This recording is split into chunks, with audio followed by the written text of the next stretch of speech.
Hello everyone and welcome to the class of Business Study. Myself Mrs. Hansa Pawar from New Catholic Mission School, Chabua. And today, as usual in the last video, if you have noticed that we have started chapter 2nd of class 12th Business Study. So today we will continue with the same chapter.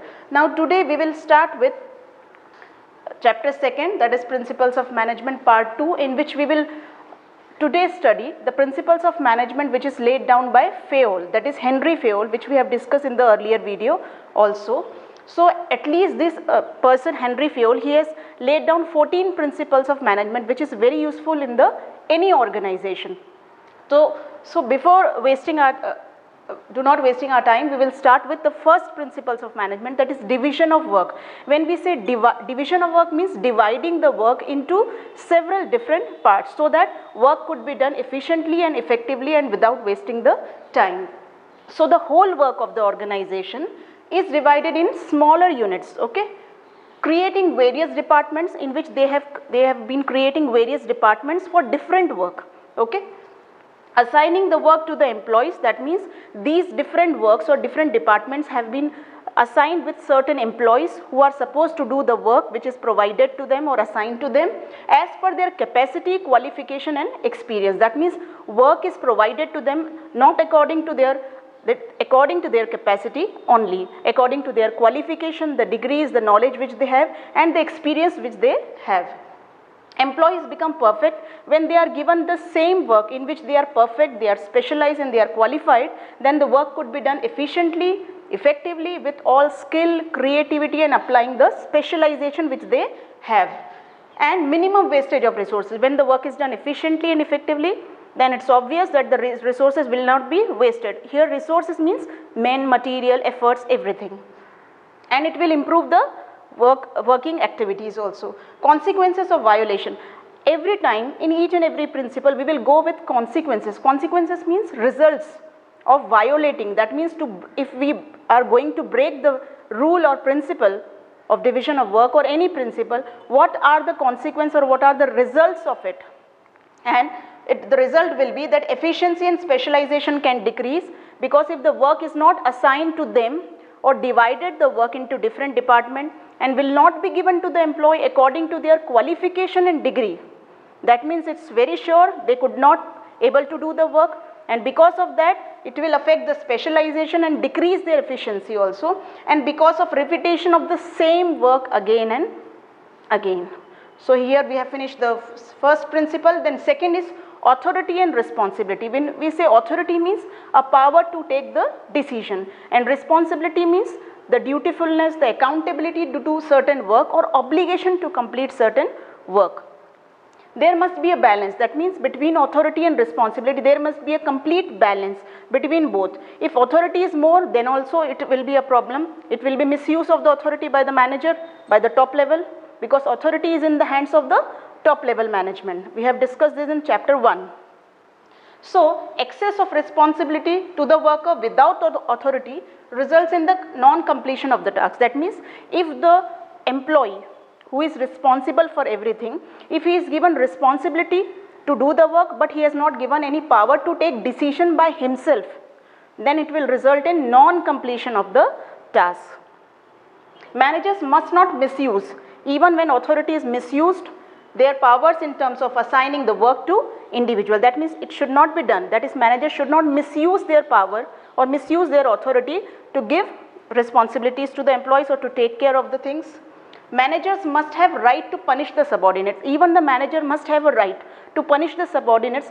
If the subordinates are not doing work properly, they are not following or obeying him, then they have the right to punish them or to put penalties, obeying the legal orders, but the workers must be given opportunity to argue. Even with that, the worker must be given. See, if I am an employer and I have some problems with the employee, that he is not completing the work properly, he is not obeying me, he is not following the rules or principles which are given by the organization or which are laid down by the organization. So I have all the right to punish him, okay, to give penalties. So everything which I can do, but first and foremost I need to listen to him. If he has certain things to explain himself, his point if he wanted to give to me, if he wanted to explain to me, or any argument. So I must listen to him first. Then consequences of violation of this principle. If this principle is violated, is not followed, then it will delay in work due to less authority. That means work will be delayed. Why? Because the authority is not given to the employee, but responsibility is given. And because of more responsibility, he is overburdened. He is stressful, he is frustrated, he is overburdened with the work. Workload is more, but no power or authority is given to them. So because of that, it will affect its efficiency and the work will be delayed. Either the subordinates is overburdened with the work or the superior misuse the authority. In both the cases, so there must be some balance between authority, that is power to take decision, and responsibility, that is obligation to do the work, between superior and subordinate. Then third is discipline. Discipline, we say it's a common term which is required by each and every organization. Everywhere we need discipline for systematic working. So it refers to code of conduct, rules, regulations which are followed by employee as per the agreement, as per the deal, as per the service agreement with the employer or with the organization. Every time whenever we are doing work, anywhere in a company, firm, school, hospitals, everywhere, we have a service agreement kind, in which we need to agree with certain code of conduct, rules, regulations which are formed by the organization. So we need, as an employee, I need to follow that. Okay. So Fayol insisted that discipline must be required at all the levels of management, that is at all level, top level, middle level, lower level. That means all the employees, whatever the level, whatever the department, whatever the post, they all need to follow the discipline in the work. And discipline here means systematic working in the organization. Superior as well as subordinate, both must be committed, both must be devoted towards the fulfilling the objective of the organization, and by working effectively and efficiently.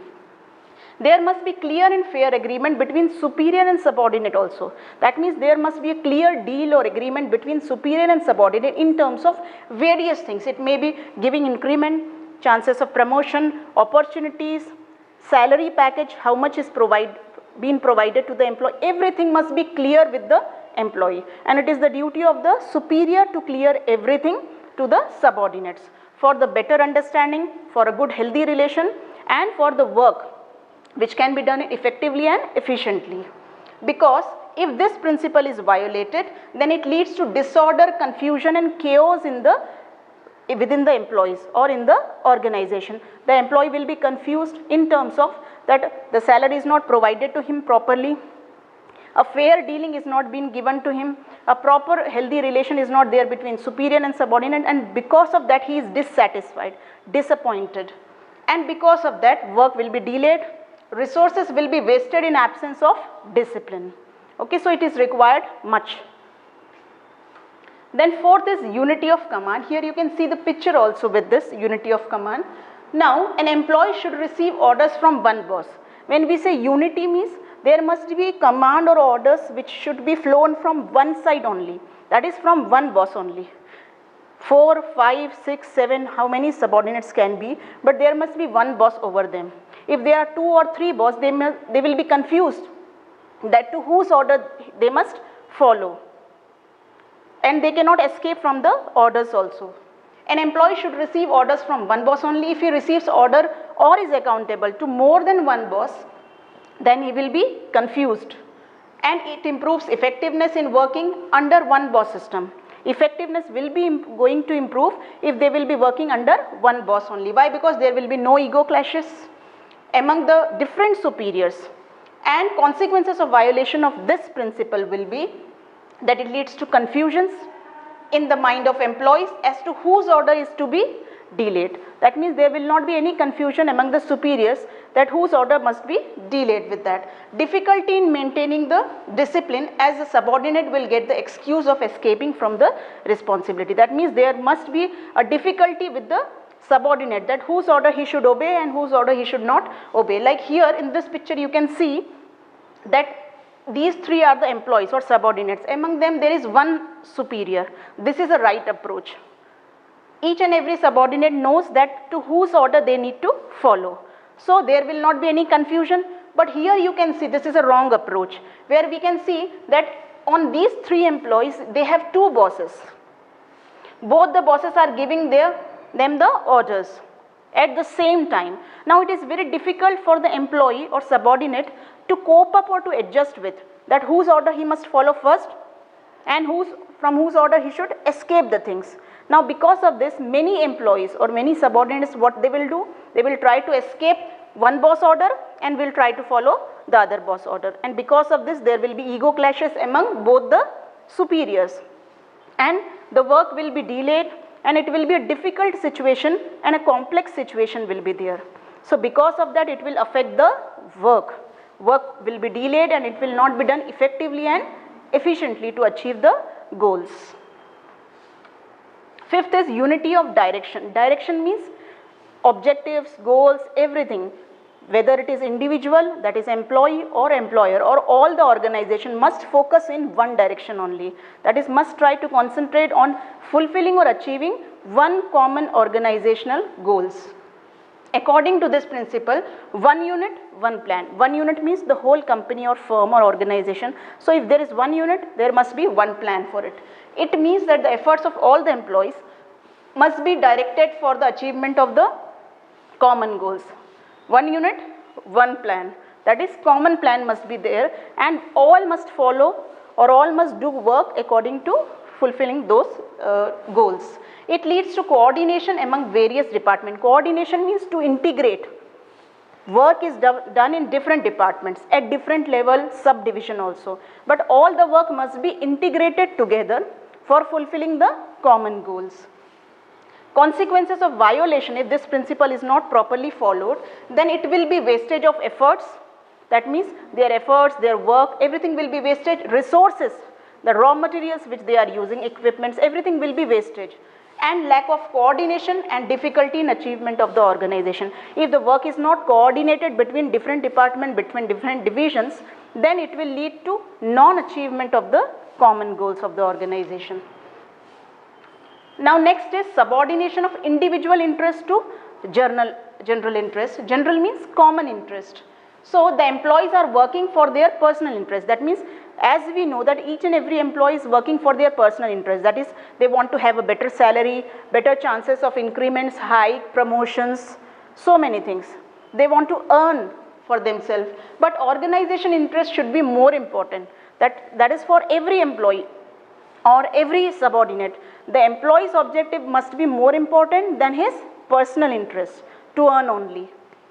So while taking decisions, manager must give preference to benefits of organization and not, even managers should also follow this, that besides giving more importance to his personal interest, he must give more importance to organization's interest and to work according to that only. So proper coordination should be maintained in achievement of the organizational goals and personal interest both. That means they must have kept a balance between, that is, the subordinate, the managers or the employees everywhere.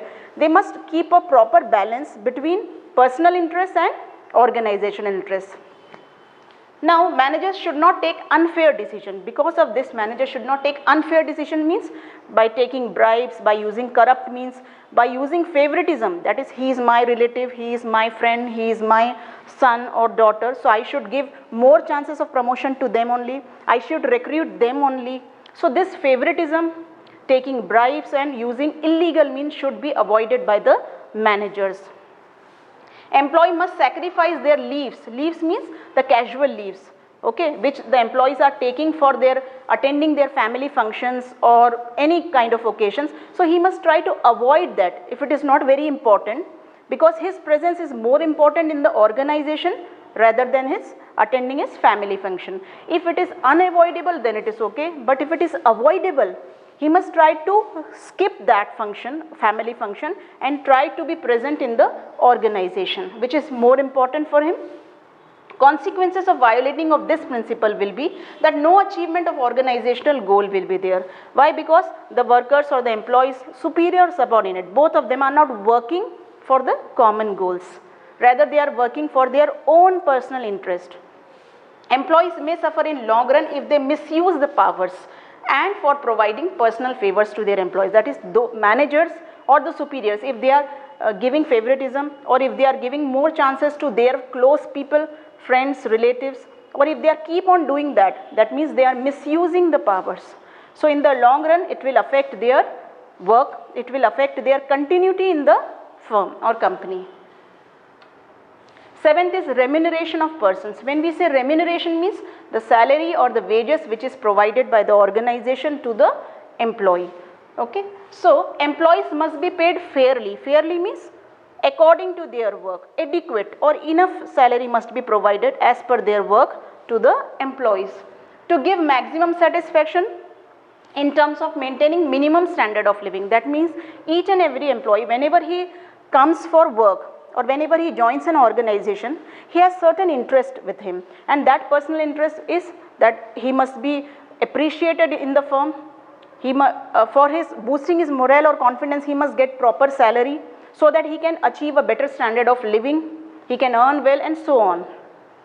So sharing of profit with the employees, this is also should be done by the organization, that they must share in times of when the firm is covering or when the firm is earning more profit or maximum profit, they must share that part of profit with the employees in terms of giving them bonus, increments, hike in the salary, and so on. And this will encourage, because of this the employees will be encouraged well, their morale or confidence will increase, it will motivate them so that they will work more harder. Why? Because they know that the firm is very good to us. The firm, if they are earning maximum profit, they will also give us a proper share or a part of share of their profit. So because of that, their efficiency will increase, they will put more harder efforts. The fair wages must be provided to the employees as per the standards which are set, that is as per the wage standard which is set by the government, and the wages or the salaries which are provided by other competitor firms in the country or city. So they must be provided equal or fair wages accordingly, and wages and salaries must paid by the competitors or the government which have enacted. So they must be paid according to that only. Because of this, what happened? The employees will not be dissatisfied, disappointed. Okay, they will work more harder. Why? Because they know that the competitors firms are there. There the employees are not paid that much which they have been paid. Consequences of violating this principle leads to increase in dissatisfaction. If they are not paid well, if they are not remunerated well, then it will lead to disappointment, dissatisfaction among the employees. They will not be well motivated, and which leads to frequent turnover of the employees. Frequent turnover means the employee will leave the firm and they will try somewhere else. Why? Because they know that good salaries or fair salary is not provided to them in comparison to other firms. Then 8th is centralization and decentralization. See, centralization and decentralization, we will take an example of at your home, like your parents, grandparents must be there. So whoever is the head of the family, whatever decision he will take, that will be a centralized decision. That means only one person is going to take the decision for everyone in the family. When we say decentralization means at every level you are given a chance or a freedom or an opportunity to take your own decisions. You should not ask the head of the family. So actually it is not been done in your family, nowhere else. Okay, it is just an example. So when we say centralization, it refers to concentration of authority in few hands. That is basically when we say decisions are centralized means it is the decisions taken by the top level management. That is only top level management is given the authority to take the decisions, take part in the planning. Decentralization means evenly distribution. That means fair or equal distribution of powers at each and every level, top, middle and lower level. That means each and every level is given all freedom, power or authority to take their own decisions. They will not ask every time to the top level management. This is decentralization system. Fayol said that a company cannot be completely centralized or decentralized. Means according to Fayol, he has a view that a company cannot be completely centralized, that is power in one hands only, one boss only, or it cannot be decentralized, that power is given evenly to everyone, then they will misuse it. Okay, and it will lead to chaos and confusions among everyone. So, but a combination of both depending on the size and nature of the organization. If the organization is very small, then centralized system is good. But if the organization is large or it is having a good size or nature of business is different, then they must go with the both of them, that is centralized as well as decentralized system. So he said that if employees are efficient, that means if the employees are able, capable, specialized in their work, experienced people, then centralized decision is not good, it is decentralized and competent, then there can be decentralization system, because at each and every level or all the employees are able to take their own decisions. They are skillful, they are creative in that, they are experienced people. So decentralization system is good. But if the employees are not competent, able, they are not having any knowledge, then centralized system is good, where only one boss who is capable of that, he will take decision for everyone. But if the employees are not efficient and capable, then there must be centralization system. Now consequences of this principle will be that it will result in delay in decision if the complete centralization is done. Why? Because all the headache, all the stress, all the burden is with the top level only. He is overburdened with the work. Why? Because of centralization system. He is only responsible for taking decision for each and every activity in the organization. So he is also after all a human being. It will take much time to him, time consuming it will be, and the work will be delayed because of this.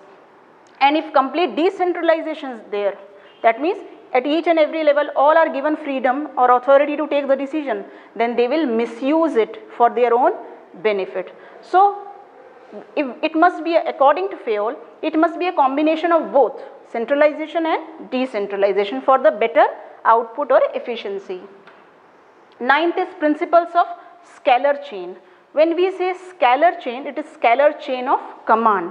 That means orders must be in a particular chain or link. Scalar chain refers to a line of authority from higher to lower level.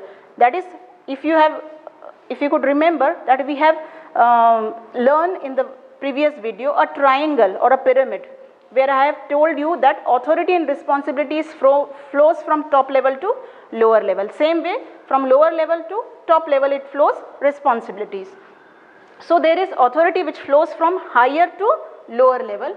Fayol insists that this chain must be followed strictly in the organization. That is, all the organization must follow this chain of command, flowing from top level to lower level, authority to responsibility. Information must be passed through every key.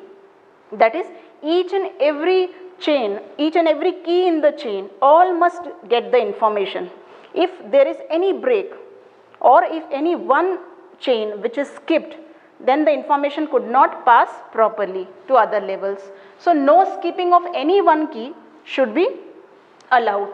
Now for this we can have this chain of command. Like you can see, this is a scalar chain of command. Two diagrams are there. Here we have used the gang-plank system. As you can see, a plank, okay, which is combining or which is joining this level with this particular level. Now here we cannot have any chain of command. So what if this E, we can see that there are, from A is the top level, B, C, D, E, F and L, M, N, O, P. Okay, these are different levels. If this E needs to pass any message to O, then what he will do? Basically, in the chain of command, what he will do? That he will pass the message to D. D will pass to C, then B, then A, then L, M, N and then O. So it is very time consuming, as you can see.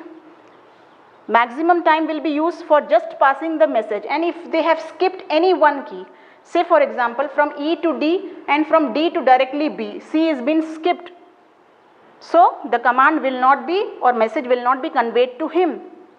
It will lead to confusion or chaos or situation which is not in control. So what we can do is a simple technique or a simple thing which Fayol suggested, that if we put a chain of command or a gangplank here, with which we can combine this level with this level easily. So it is a shortcut, where if E wanted to convey a message to O, directly with this gangplank or by combining these two chains, he can send the message easily, which will minimize the time, no time wastage will be there and work will be done properly. So there must be a systematic flow of communication between or information between each and every keys. Just like in the example we see, according to this scalar chain, if E wants to contact O, he has to move through all these channels and if this chain is broken, then there are chances of communication gap in the organization, and sometimes it is a long process, it will take much time when E wanted to communicate the message to O, but with the help of gangplank, which is a shortcut according to Fayol, it will avoid all the delay. So Fayol permitted a shortcut in the chain which is called as gangplank, and it permits direct communication between the employees working in different departments and different divisions. No matter wherever they are working, it will not consume more time. With this gangplank, which is a shortcut, they can communicate the message easily. And the consequences of violation of this principle will be, there will be result in communication gap.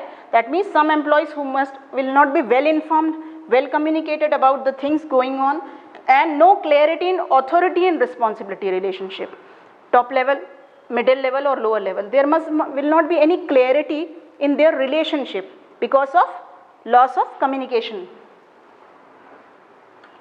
Now 10th is principle of order. Order means command, which is provided by the authority, that is top level to lower level, from superior to subordinate.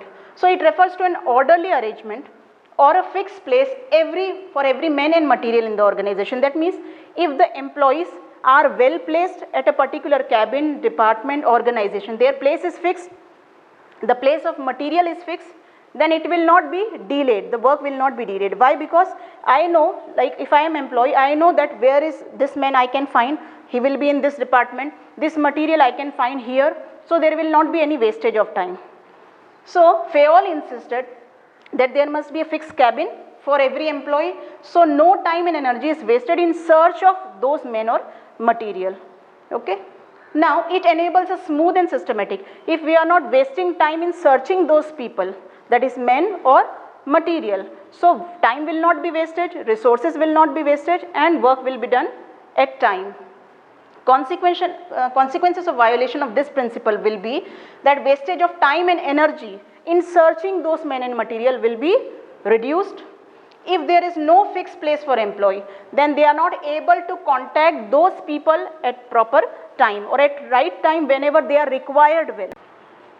Okay, 11th is principle of equity. When we say equity, it refers to kind, fair and just treatment to the employees.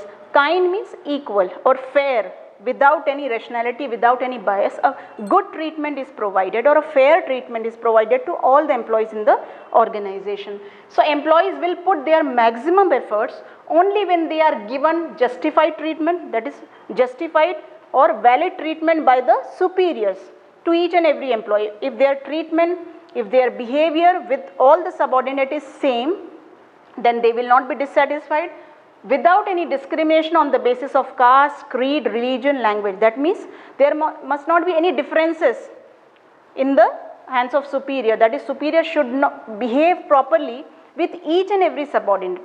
His way of talking, his way of behavior, his way of handling the employees must be same. If the employees get dissatisfied, that means if the employee is not satisfied that he is being discriminated in the hands of the superior because of his caste, religion, creed or anything, language, then they will not contribute to their capacity. That means they will not give their best to their ability. Why? Because they are dissatisfied, they are discouraged, because they have been discriminated by the superior. So there must be same policies, that is all the policies, rules and regulation of or conduct or behavior from superior to subordinate. It must be same. Rules must be set. The disciplinary rules, leave rules even. Leave rules means the casual leaves which employee used to take. So leave rules, disciplinary rules for every employee, irrespective of their grade, position or department. It must be same. It must be followed by each and every employee in the same way, whether he is at the higher post or the lower post. Promotion and other benefits should not be given on the basis of gender. That is, if he is a woman or if he is a man, the gender bias or this particular thing should not be done. And because of religion, language, caste or creed, they are not given much favoritism because of this. And promotion and other benefits. Other benefits means along with the salary, the bonus, the provident fund and other things must be given fairly to each and every employee according to their working capacity, according to their qualification, according to their experience, not because of any religion, caste, creed or gender. This principle help in boosting the morale of the employees, and because of this the employees' morale or confidence of doing the work or giving the efforts will be increased, or they will be encouraged. So consequences of violation of this principle will be, it will increase in turnover of the employees. That means if the employees are not satisfied with the work, they are discouraged, they are demotivated, they are not motivated well, and they are disappointed by the behavior of the superior, because of that they are not treated well, so they will leave the firm. That is, frequent turnover will be there because they are dissatisfied with the firm, and it will create unhealthy relation between superior and subordinate. Every time they will have a conflict or dispute. Why? Because subordinate will have a say that superior is not treating me well. Okay, so there will be clashes, there will be conflicts, and because of which it will affect the work. 12th is stability of tenure of personnel. When we say tenure means time period, personnel here means employees, the workforce. So it refers to no frequent termination and transfer of employees. That means Fayol insisted that every time the employee should not be terminated for any small mistakes or frequent transfers, frequent shifting of the employee from one department to another, one division to another. What it will do, if he will set, or if he will given one work, one department, he can concentrate on that, he can give more time to that, to increase his efficiency, to put more efforts, to put more creativity. But every now and then if he will shift it from one place to another place, then it will lead to inefficiency. Okay, he can't focus, or he can't concentrate on the work properly, and because of that frequent turnover is bad for the organization. So such decision must be taken while they are almost unavoidable. That means every time you cannot terminate an employee. If the situation is unavoidable, then only he must be terminated, or then only he must be transferred to some other department or post. So frequent transfer or rotation should also be avoided, because a person needs some time to learn the things. To set somewhere at some place for some work, he needs to set himself. He will learn that, get settled in a job, and by the time he gets settled, he receives transfer order. That means as he settled to one place, he is trying to learn the job, and he will get an order that he is transferred to some other department. Then his efficiency will not improve in such a way. So frequent turnovers, frequent termination, or frequent transfer should be avoided by the firm.